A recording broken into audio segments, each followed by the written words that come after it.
Le roi, la reine rentre. Le roi. Donc c'est très symbolique, mais c'est des instruments qui servaient soit à faire comment, la transmission des messages, à accueillir les autorités, au moment festif, au moment de la guerre aussi, voilà, pour passer des ordres et tout ça. Plus l'instrument est petit, plus je dur. Plus les gros, plus les graves. Vous voyez, celle-ci, tout déroulé, wow. Ça fait 1m64. Là, donc on appelle une trompette de poche, ces instruments qui étaient conçus pour les petites mains, pour les débutants. Voilà, donc ça permet aux enfants d'apprendre l'instrument. Et après, ils ont fait celle-ci en plastique.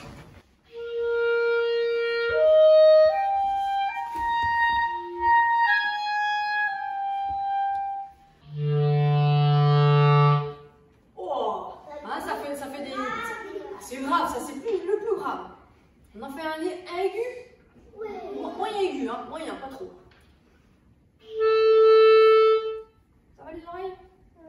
On monte encore un peu? Encore? Oui. Encore? Oui. Je recule alors, attention.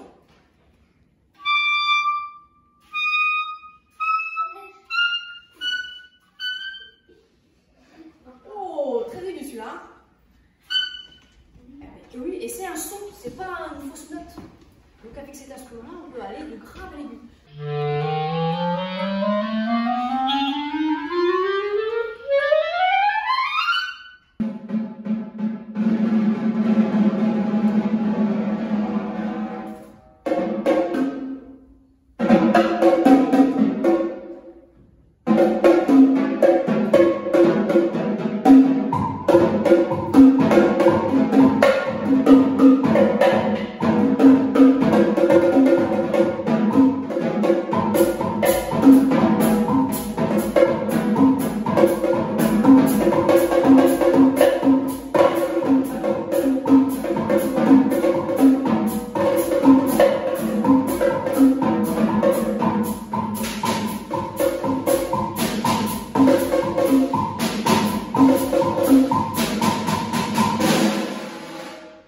On va les frotter la plupart du temps avec cet objet-là qui s'appelle un archet. Oui. Ouais. Et ça, c'est un violon. Et ça, c'est un violon, exactement. Donc le violon, c'est un instrument de la famille des cordes frottées. Pour produire du son, je vais venir poser mon archet sur la corde.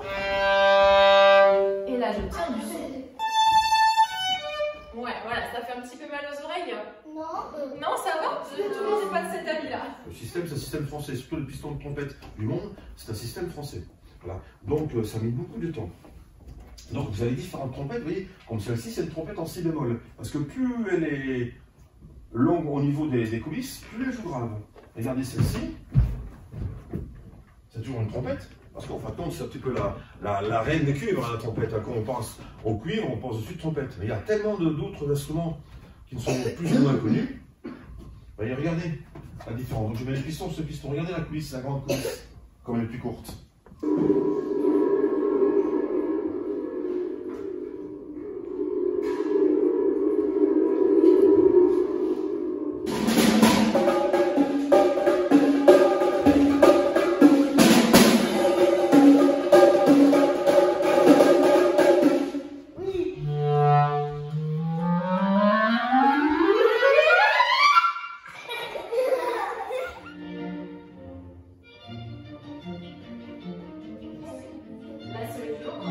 Est-ce que vous entendez les autres instruments dessus?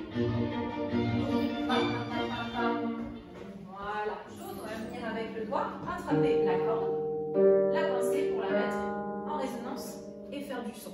On peut faire toutes les femmes.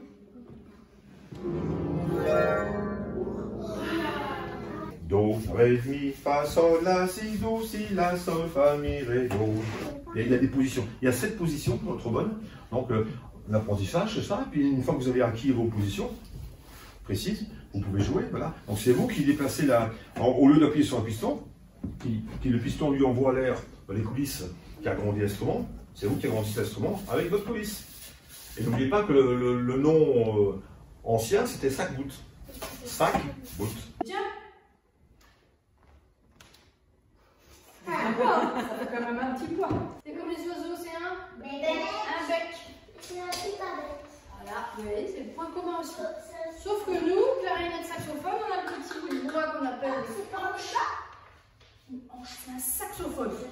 J'ai pas dit. Saxophone. Non, c'est un mot.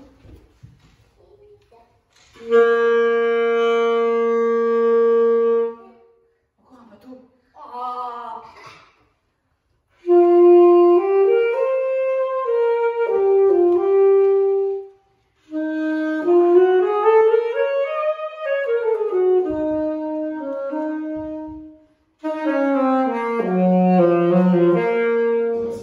Sur le Pacifique, il y a plein d'îles. Et sur les îles, bah, les arbres qu'il y a le plus, c'est les cocotiers. Et ben, une noix de coco, des coquillages qui sont assemblés avec du fil de fer. Alors, ça ne fait pas le même son, mais c'est exactement le même instrument. Mais pas fabriqué de la même façon.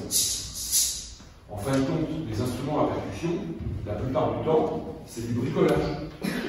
C'est-à-dire, c'est quelqu'un qui a une idée qui se dit tiens, je vais fabriquer un petit truc. Alors en vrai, vous pourriez faire des instruments à percussion avec. Vous prenez du Lego, vous faites une boîte en Lego, et vous mettez du sel ou du sable à l'intérieur, vous allez voir, vous êtes capable de fabriquer un instrument à percussion. Qu'est-ce qu'il y a dans la clarinette? Il y a une hanche. Une hanche en bois.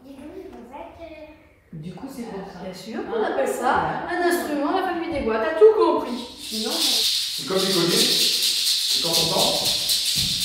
Donc il en faut plusieurs. par exemple, si on mélange, je sais pas, un violon et une harpe.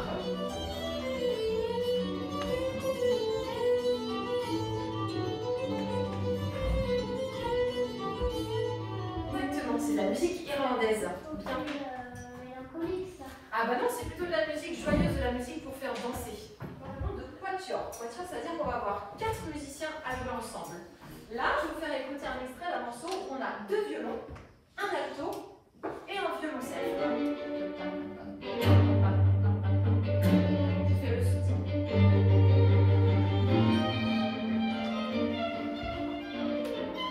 Est-ce que vous entendez bien que là, pour le coup, il y a plusieurs instruments? Ouais. Et regardez, sans les doigts, on fait du son.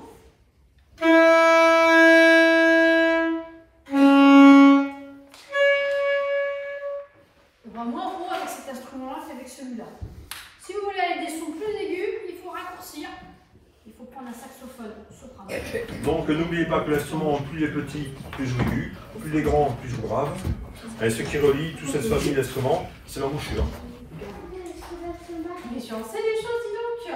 Exactement, mais oui, tout à fait. C'est un compositeur allemand d'une époque qu'on appelait l'époque baroque.